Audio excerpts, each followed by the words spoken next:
Hello. I am really tired, but I'm showing up for you guys today to the best of my ability. And making sure the camera's not set to slow motion, which it was last week.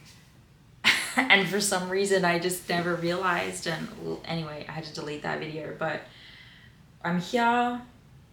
We're in the middle of the launch for the Holistic HA Practitioner Certification, which by the way, is open for enrollment right now, and we did just add a bonus workshop, 3-session workshop over 3 days. It's not 3 full days, to help you actually build your business plan, figure out your ideal client, get your website funnels going, all that stuff. So if you want to do the certification and become an HA practitioner or HA coach, but you feel like, I don't know if I actually have the business idea or if I have the ability to build that out and actually be successful and actually get clients, our whole goal is to hold your hand through that process, as well as giving you the actual information and coaching skills to be an HA coach. So just so you know, that is taken care of for you. So the link is in the description to check that out. But alas, let us dive in to today's episode, which is Q&A. Last week I had uploaded a whole unexplained infertility podcast YouTube video.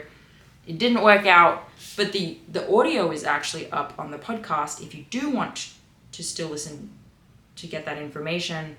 I don't feel like re-recording that episode right now, but the audio is successfully up on the podcast. Okay, let's dive in. Through Instagram. Submit your questions through Instagram or the comments below. Okay. Duvessa says, "Hi Danny, I hope you'll see my message. I just discovered your podcast a while ago, and I truly have to say it transformed my way of thinking and is a massive support in my HA recovery journey." I love that. Makes me happy. I used to work out high intensity interval training every day, 2 hours a week. That's a lot. I am not doing this anymore, but it is one thing I miss so much, is boxing. The 50-minute boxing and HIIT session is something I just love. So I was wondering if I can try to do a boxing session once a week or maybe once a month and still recover. Other things I do is just light walking and Pilates or yoga. No sweating, no high BPM, and also eating a lot every day without restriction or counting calories. What do you think? I mean, I suppose once a month, if you did a boxing session, I don't think that that's a really big problem. I think you're probably okay. But those who have been here a long time know what I'm going to say. Just start tracking your temperatures at a minimum. Track your signs of progress. Make sure it's not causing you much detriment. You don't mention how long you've been in recovery or if you're even in... Yeah, you are. But you don't mention how long you've been at it, so that's going to matter too. If you've been in recovery for a really, really, really long time and you're feeling like you want to bring exercise back in, but you still haven't recovered, it's probably not worth you thinking about that. It's probably worth you thinking about why you haven't recovered yet and what the other stuff is. So it may not be that you're exercising too much. That may be fine, but if you're not eating enough, that's a problem. And if you think, because you mentioned here, I'm not restricting, I'm doing good, okay, that depends. If you've been in recovery for 6 months, you're not eating enough. Recovery for 6 months and you're not really training and don't have your period back, you probably aren't eating enough. So those are definitely things to keep into account. That's why we do what we do, right? I don't know you super personally. I can't be 100% certain everything in this video is my thoughts and opinions and not medical advice. So you always have to take into account that I don't have the full picture, right? But like boxing once a month, if you've only been in recovery for a short period of time and things look like they're moving forward and you're seeing signs of progress, it's probably not gonna break the bank, but also is once a month it really gonna scratch your itch that it's even worth the risk? You know what I'm saying? Okay. Next question, Zaynep, 17-year-old. You teens always ask very interesting questions, so here we go. Hi, I'm a 17-year-old girl who's suffering from HA, and for about a month I've noticed some discharge, cervical mucus, sometimes a lot. I've been prioritizing eating fats, proteins, and carbs and walking every day. I know you're not a doctor, but do you think I'll get my period back soon? Look, all of that sounds great. Of course I think you'll get your period back soon. But I also have absolutely no idea. I don't know what your starting weight is, don't know the severity of it. You know, you could be prioritizing fats, proteins, and carbs, but prioritizing for you could be totally different to me. My idea of enough fat is like 100 grams. Because other people's idea of enough fat is 50. So all of that really matters. So I would really figure out what, like the specifics of that. Do you know what I mean? Same with like, and I'm only walking every day. Depends how far. If you're replacing your high intensity interval training with a 5-mile walk, well, that's going to be too much. So no, then I don't think you're going to get your period back really soon. So just be specific with yourself. Write it down. What are the facts? Is this actually a really, really big walk? Are you lying to yourself? Or are you like, no, I'm walking around the block twice a day. It's not a big deal. Yes, I think you're doing great and you're on track for recovery. Okay. Aruba. She asks, hi, I came across your TikTok videos and I wanted to ask for some advice. I haven't had a period in 3 months. I've gotten pretty questionable relationship with food to the point where recently it started giving me a lot of anxiety. Questionable relationship, I love that. Especially when I have no control over what I'm eating. I've lost about 20 kilos over the last 3 years and never lost or had any issues with my cycle until recently. Recently, it's gotten to the point where I'll feel emotionally distressed if I don't exercise or at least have some form of activity daily in order to feel okay about eating food, even though I know I need to be... Hang on. Sorry, I was like checking the battery power on the thing and I lost my spot.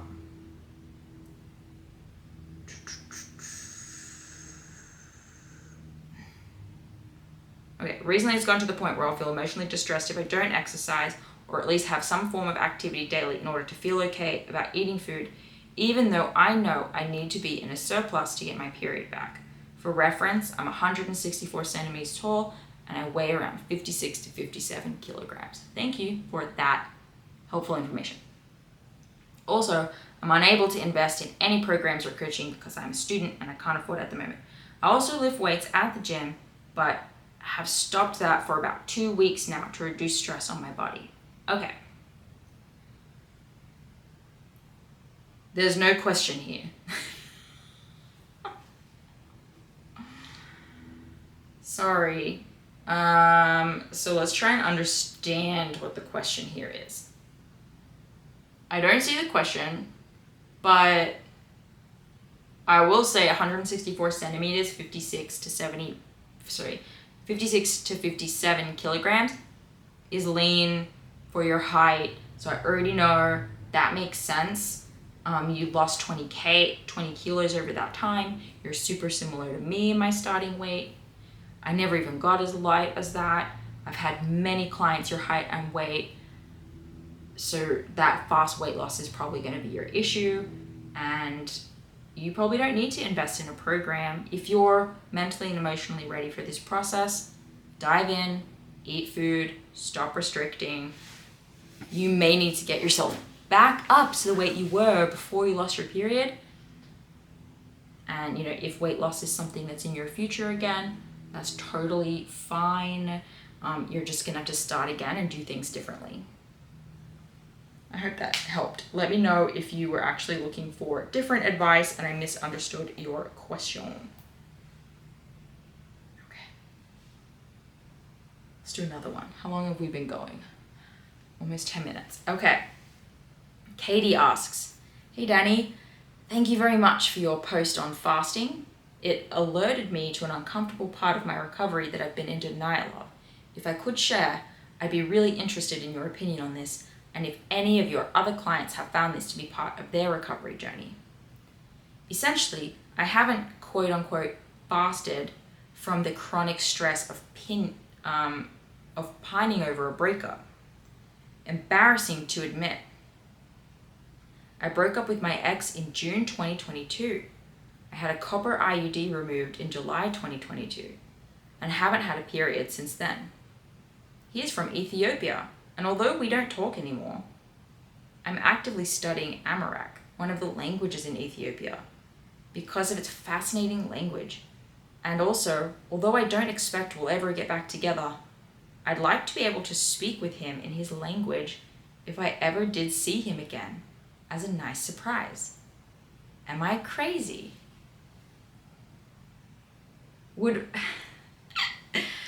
I love this. Okay, would fasting from studying this language help me to reconnect from what's going on inside, with what's going on inside, similar to taking a break from the advice of podcasts, etc. I'm going to pause right here to give you guys context.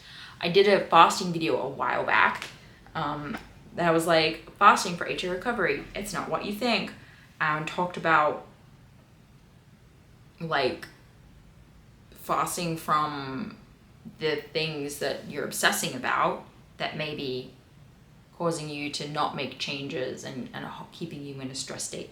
Something along the lines of that. You can check it out if you feel like, what's this got to do with fasting? You'll know if you watch that video. Okay. The language of a walk in the forest or baking a loaf of bread is also fascinating. Would it be wiser to study after I'm recovered and have a fully nourished mind? This may be too much information, but I've also chosen celibacy for the past year, and I'm curious about how sexual activity or lack thereof is linked to HA recovery. It's not. My period has been on and off, mostly off, from the ages of 18 to 31. No period at all before 18. And it returned during the times when I was A, weight restored, B, sexually active. The two are likely connected, but the idea of both scare me at this point and make me uncomfortable and overwhelmed. Can pining after an ex and or continuing to bruise a broken heart over 1 year later with this language learning affect my recovery? So I think that the connection between being sexually active and HA would just come from like, if you're out there pursuing relationships or intimate moments with other people, like on Tinder and stuff, you actually may be aiding and just helping to kind of push the process, like the hormonal act, you're enticed, maybe you're in love, you're interested, you may be helping to fire those things up, which may help, but I think that's it.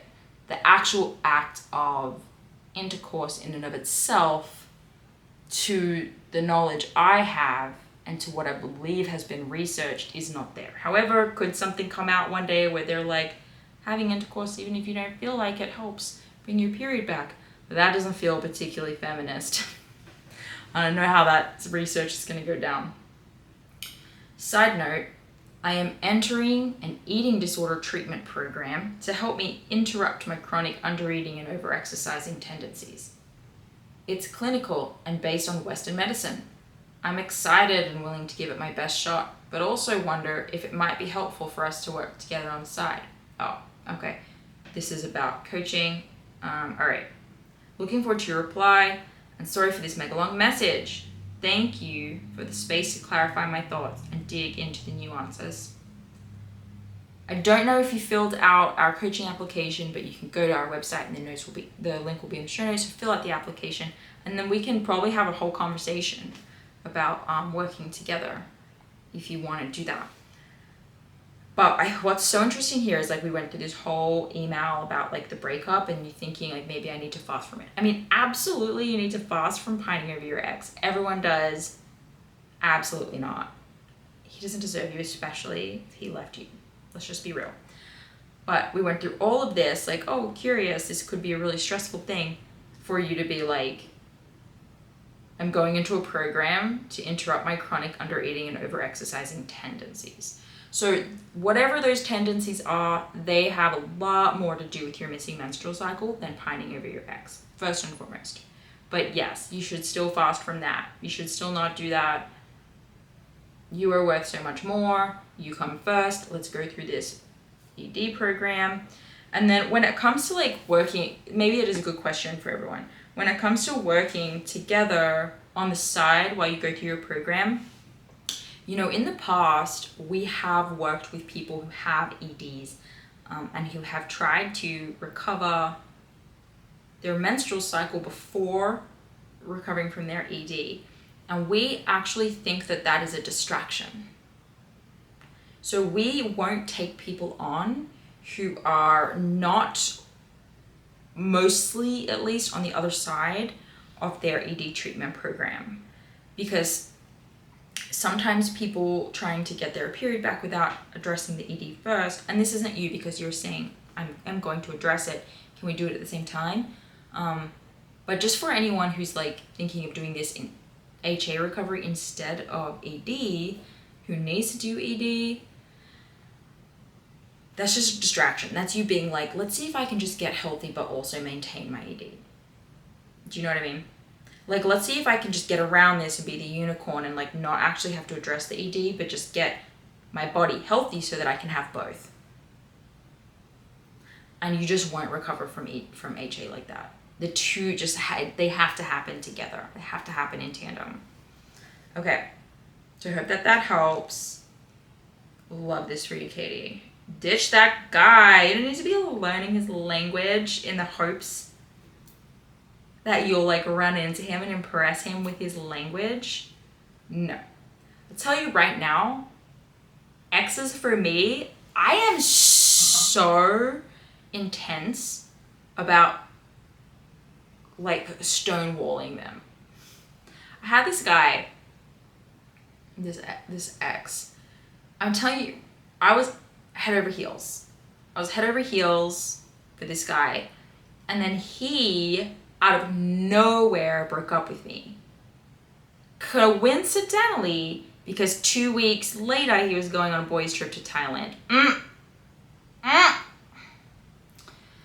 I stonewalled that guy so hard. I was like, I was devastated. And yes, were there some moments where I was like, kind of hoping he would change his mind and come back? Absolutely. But I quickly was like, what would everyone watching this YouTube channel want me to do? I obviously didn't have a YouTube channel at the time, but I was like, if this was a movie or a TV show, what would everyone want me to do? They'd want me to tell that guy to out of here with that attitude, right? So I was like, okay, I need to, nothing is worse to me than being the person that everyone is yelling at saying, please walk away from that POS.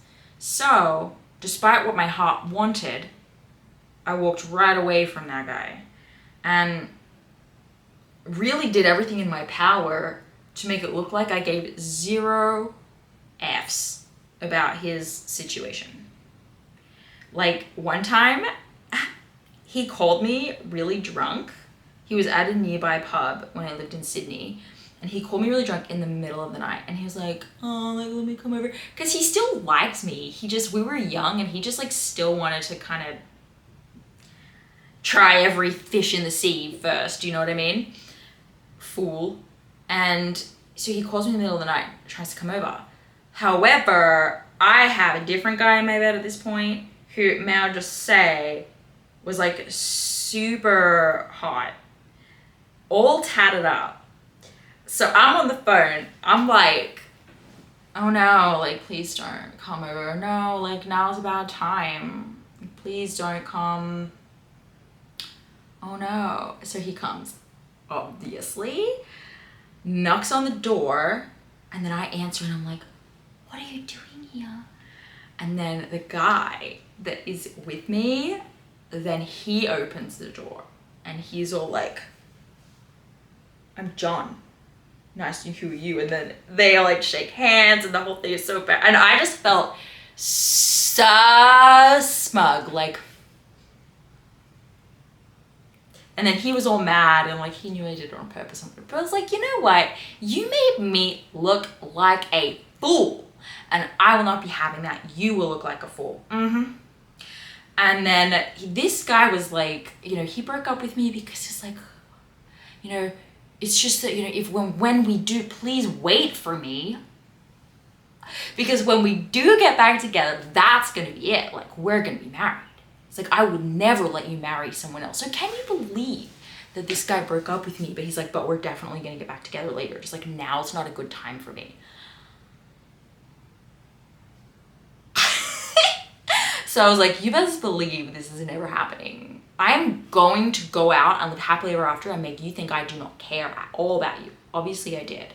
I have moved on, but obviously I'm like, I can't let it go. I cannot let you deceive me. We may be soulmates. I may be in love with you, but you messed up and this is not happening. Needless to say, I get engaged and move away. He DMs me out of nowhere and he's like, I know I said I wouldn't let you get married, but like, I'll let you have this one. And I was just like, lol, thanks. And it feels great.